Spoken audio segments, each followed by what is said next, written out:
Good morning. We're back. 9:22 is the time. A Twin Cities-based guitar teacher is trying to make learning music easier. After learning multiple genres while working for a producer group, Kenji Taylor began teaching. So he quickly figured out how students who want to learn music can start right there on the guitar. And Kenji joins us here this morning.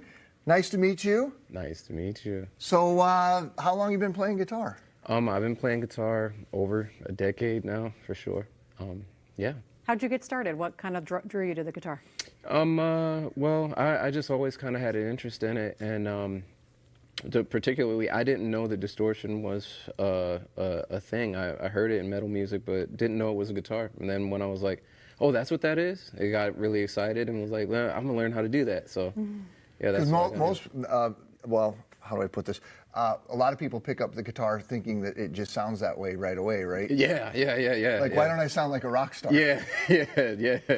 So you figured that out. You did a lot of session playing, it sounds like, too. Yeah, so I did a lot of session work with my cousins in Chicago. That's kind of how I got my start. And then, shortly after, people asked me to teach.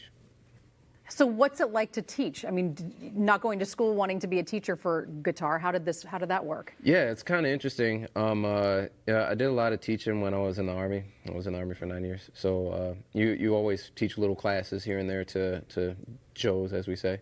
And, next thing I knew when I started teaching guitar, I was like, wow, I'm actually pretty good at giving this information out. Yeah. And that's kind of how it all began. So you went from sort of talking, teaching, to putting your ideas and your thoughts into a book. Yeah. So what will people learn from the book?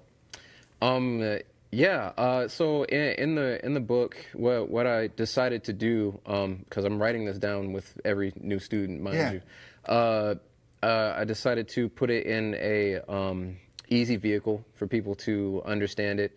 So. No staff involved in the book. It's all based on intervals.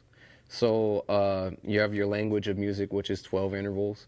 And from there, we describe all the theory that you would learn in a music theory course, 1 and 2 in college, in a visual way. So everything in the book is color-coded and whatnot. So you just follow straight through it, and it can build you up for all your foundational knowledge on guitar.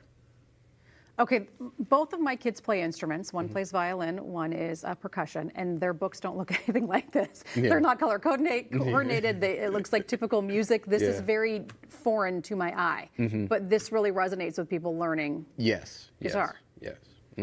So explain that, because I'm assuming each one of these colors reflects a positioning of your fingers on the guitar.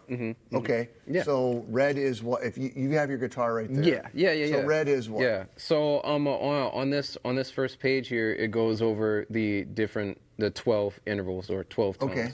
On your guitar, you have your open string, which would be on this page right here. The A is this open A, and it has 12 frets, right? And there are 12 tones. So you have A, then you go up here to A sharp, B, C, C sharp, D, D sharp, E, F, F sharp, G, G sharp, A, and that's all 12 of your pitches going up to your 12th fret, right? So each color is one of those frets, or the interval, the distance between those notes.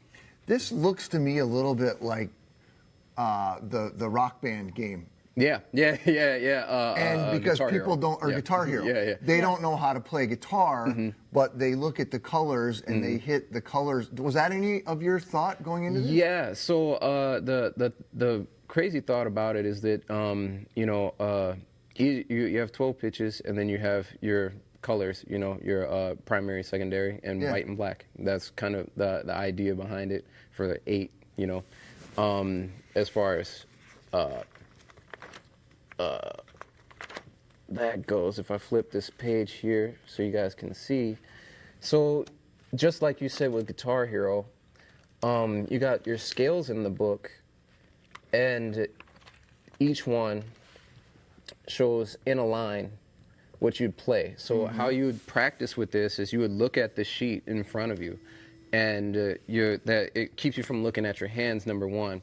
And then number two, you can see the intervals that you're playing. So if I start here, this is a G.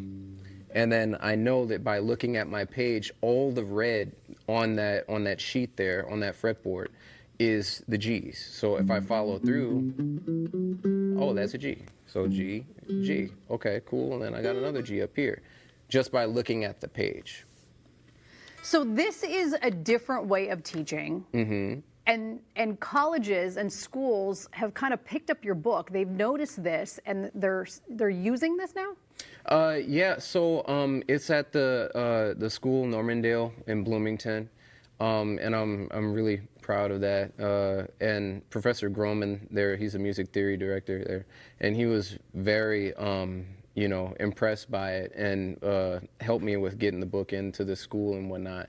And as of right now, there are other schools that are kind of looking into it too. And guitar instructors, they're all with open arms for it. So it's very exciting. Would you say this is an easier way for people to learn guitar?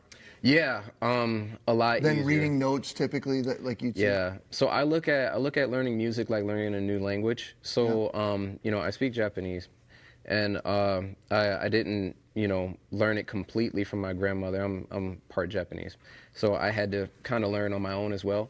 But anyway, music, I look at it in that way where it's like, oh, it's much easier if you learn how to use that language and kind of ingrain yourself in the language before you learn how to read and write.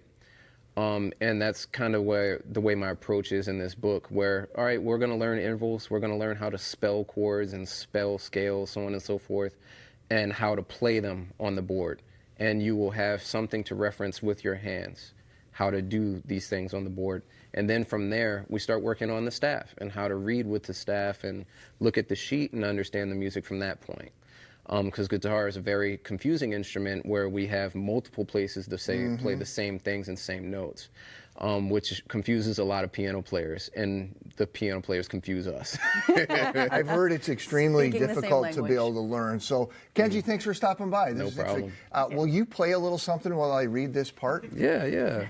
All right, so if you would like to order Theory on the Fretboard or connect with Kenji for guitar lessons, head to minnesotalive.com. Put a link for you right there. Would you like to just be our house band from here on out? I don't think we'll That'd be pay great. enough. Probably not. Be right back.